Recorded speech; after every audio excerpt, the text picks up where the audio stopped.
Karen crashed her SUV into my garage, then accused me of grand theft auto. Have you ever had a neighbor turn a simple accident into a full-blown conspiracy against you? Picture this. It's a quiet Saturday morning in a sleepy suburban neighborhood. The sun is barely up, birds are chirping, and I'm sipping coffee in my kitchen, savoring the calm. Then, boom, a deafening crash shakes the house, rattling the windows and sending my coffee mug skidding across the counter. I sprint outside, heart pounding, only to find my garage door caved in. A shiny black SUV lodged halfway through it, and Karen, yes, that Karen from down the street climbing out of the driver's seat, her face a mix of fury and entitlement. Before I can even ask if she's okay, she points a manicured finger at me and screams, "You stole my car and set this up.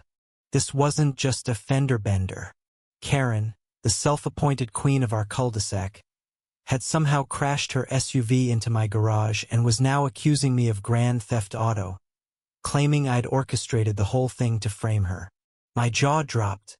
The woman who once called the HOA because my grass was half an inch too tall was now spinning a tale wilder than a crime thriller. I stood there, staring at the wreckage, splintered wood, crumpled metal, and Karen's SUV leaking coolant onto my driveway, wondering how my peaceful morning had turned into the circus. The truth started to unravel as I pieced together what happened. Karen, in a rush to pick up her kids from soccer practice, had been texting while driving. Classic Karen move. Her SUV veered off the road, plowed through my flimsy garage door, and smashed into my workbench. Instead of owning up to it, she doubled down, claiming I'd somehow stolen her car, driven it into my own garage, and staged the crash to extort her. Her logic: "You've always been jealous of my new SUV, and I know you've been eyeing it." I almost laughed. Me beat-up sedan was perfectly fine, and I had zero interest in her gas-guzzling status symbol.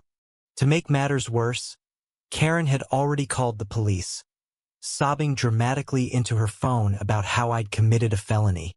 Neighbors started poking their heads out, drawn by the commotion. Among them was Mr. Jenkins, the retired mechanic who lived next door and had a knack for staying calm in chaos. He shuffled over, squinting at the scene, and muttered, "This oughta be good." I was grateful for his presence, but I could feel the weight of Karen's accusations sinking in. Grand theft auto? That's a felony charge, carrying up to 7 years in prison in some states. My stomach churned as I realized she was trying to pin a serious crime on me to cover her own mistake. As the police sirens grew louder, Karen's story got wilder. She claimed she'd parked her SUV in her driveway the night before, and when she woke up, it was gone, stolen, she insisted, by me. She said I must have driven it into my garage to teach her a lesson. For reporting my overgrown lawn to the HOA, the audacity was breathtaking.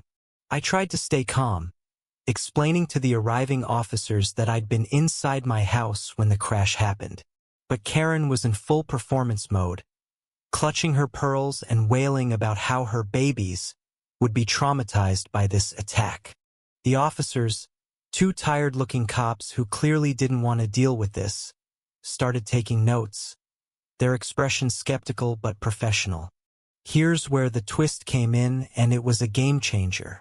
Unbeknownst to Karen, Mr. Jenkins had been tinkering in his front yard all morning, installing a new security camera system. The man was a tech nerd in disguise with a setup that rivaled a bank vault.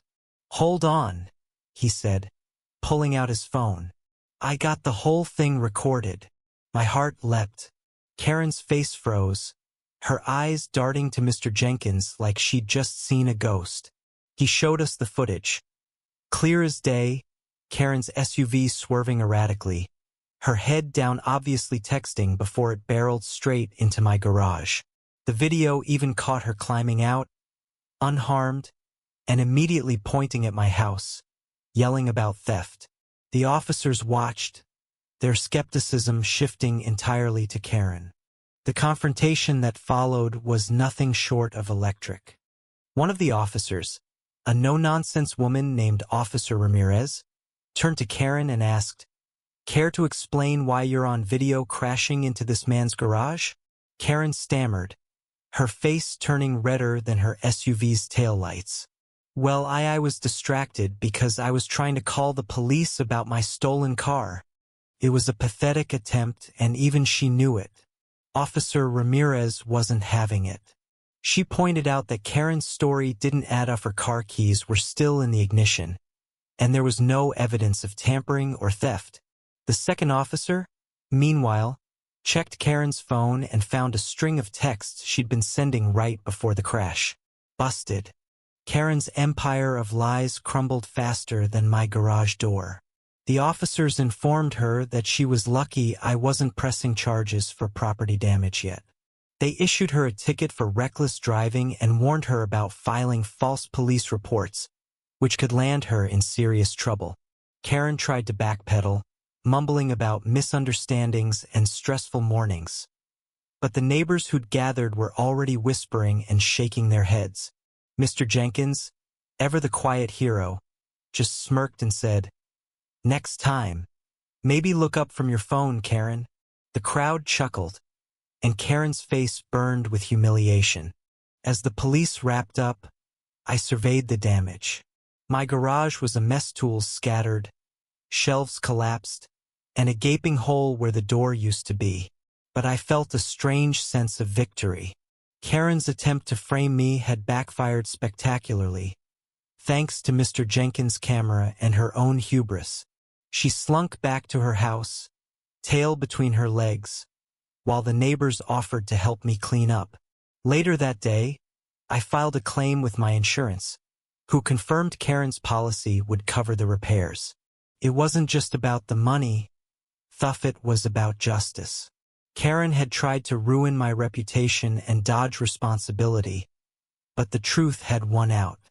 By evening, the neighborhood group chat was buzzing. Someone dubbed it Karen's Grand Theft Auto Fiasco, and the name stuck. Mr. Jenkins became a local legend, and I made sure to drop off a six-pack of his favorite beer as a thank you. As for Karen, she kept a low profile for weeks, her usual HOA complaints mysteriously absent. The ordeal reminded me of something bigger. Truth has a way of surfacing, no matter how loud someone screams to bury it. It also showed me the power of community people like Mr. Jenkins, who step up when it counts, make all the difference. So what do you think? Was Karen's meltdown just a desperate attempt to save face, or did she genuinely believe her own wild story? Have you ever dealt with someone who tried to flip the script to avoid accountability? Share your thoughts. I'd love to hear how you'd handle a Karen like this.